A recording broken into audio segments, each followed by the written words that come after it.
What is up, everybody? It is Cinephile Mike, your friendly neighborhood cinephile, here with day 45 of Award Season Review, Season 2. We are, just over the halfway mark of the rest of the Critics' Choice, mostly, week. Today is all about Focus Features' Asteroid City.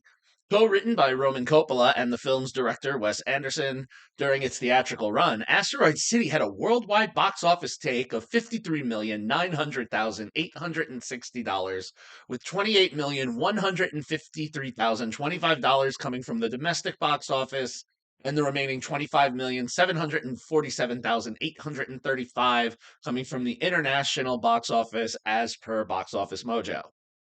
Now, Wes Anderson, a longtime award staple, doesn't have as much traction thus far for this film. Now, it lands definitely in this week because it did receive a Critics' Choice Award nomination for its production design, and while it was featured on the long lists for the BAFTA in this category, as well as its costume design, it did not make the final cut for either as of when those nominations were announced yesterday. Now, as for its Oscar chances, based on the shortlists that have been released, it has one shortlist entry, which is for Best Original Song for the song Dear Alien, Who Art in Heaven, written by Wes Anderson and Jarvis Cocker, that is performed by the cast during the film. Next week, we will see if it gets this nomination or any other potential Oscar love that we haven't seen shortlists on. Now, Asteroid City is a documentary being shown on television about the making of a play called Asteroid City. And we are watching this as a film. So let's just merge it all in there. Now, in addition to the documentary being shown, we see the play being performed and also being made. So you have, several plot points going here. We have the documentary about the playwright Conrad Earp creating his play Asteroid City, what it takes to get the production off the ground, the challenges with making it. Once the show opens, we will see how the cast is kind of dealing with presenting this play.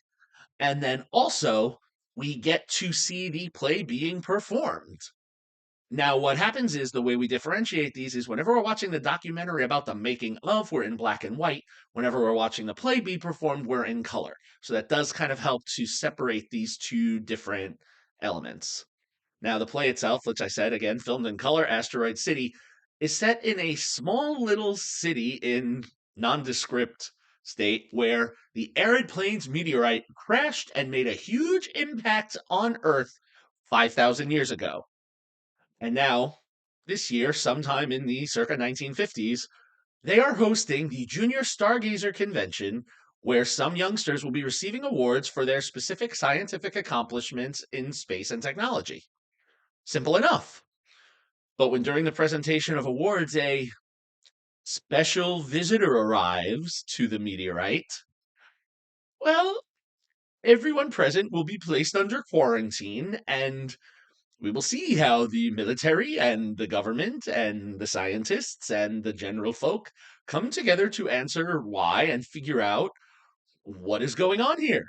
What does this all mean? And so we will go back and forth. Also, as we see the performers doing this play saying, why? What is this play about? What does it all mean? This film is a little bizarre, even by Wes Anderson standards. But I have to say, he assembles a really incredible ensemble cast to bring this story to light. I mean, there are a lot of highlights and a lot of big names, but the showcase ones, Anderson mainstays Jason Schwartzman and Edward Norton are very entertaining, as his recent addition to the company, Jeffrey Wright, who was also in The French Dispatch. They have a lot of fun in the roles that they play in this world. We also have three fun newcomers, their first time working with Anderson, who really dig in, which are Scarlett Johansson, Steve Carell, and Tom Hanks. So, we have this great cast put together, which elevates this rather confusing script.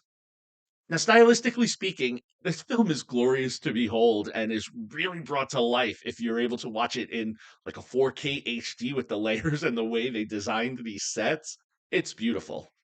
The way they evoke the 1950s it's just like candy. It almost harkens to some of Anderson's more older works, some of the first works he did where things were slightly more simple in design, not necessarily plot. Here it's just let me throw in everything I've got. I would be remiss if I didn't say that this film, for me, required more than one watch. On the rewatch, I kind of got a little more out of it and was able to kind of put the pieces together with these flips back and forth. Anderson and his cast is even in on the joke. At one point, one character actually says, because one of the actors like, "What is all of this happening? I'm not sure what's happening." And he says, "Don't worry about it. Just keep telling the story." That's what Anderson does. He just keeps telling us a story, and if we're willing to be on the meta joke and the meta-ness of it, you're in good company. You'll enjoy it. All in all, Asteroid City, 3-star film for me. Amazingly shot, visually stunning, and an improvement. I was not as moved by The French Dispatch, so this was an improvement for me with him going back. But again, convoluted plot. I'm trying. I'm working with you, Wes. The cast again makes it watchable, albeit you'll need to watch it more than once. So if you haven't seen Asteroid City yet, or you saw it once and you're like, no, but then you heard this and you're like, yeah, let me get that one more watch. It is streaming exclusively on Amazon Prime. All right, so there you have it. We are just we're more than halfway. We're kind of wrapping up with the rest of the Critics' Choice, mostly week. We're going to be coming up with some great British films now that we have the BAFTA nominations and some international films coming as we close out this week. It's going to be great. So keep following along, spread the word, subscribe to the channel. If this is your first time and you like what you heard here, you can follow me, Cinephile Mike, on all social media platforms. You can compare movie reviews with me on Letterboxd. See everyone tomorrow as we continue our journey. And until then, this is Cinephile Mike saying take a break and watch something new.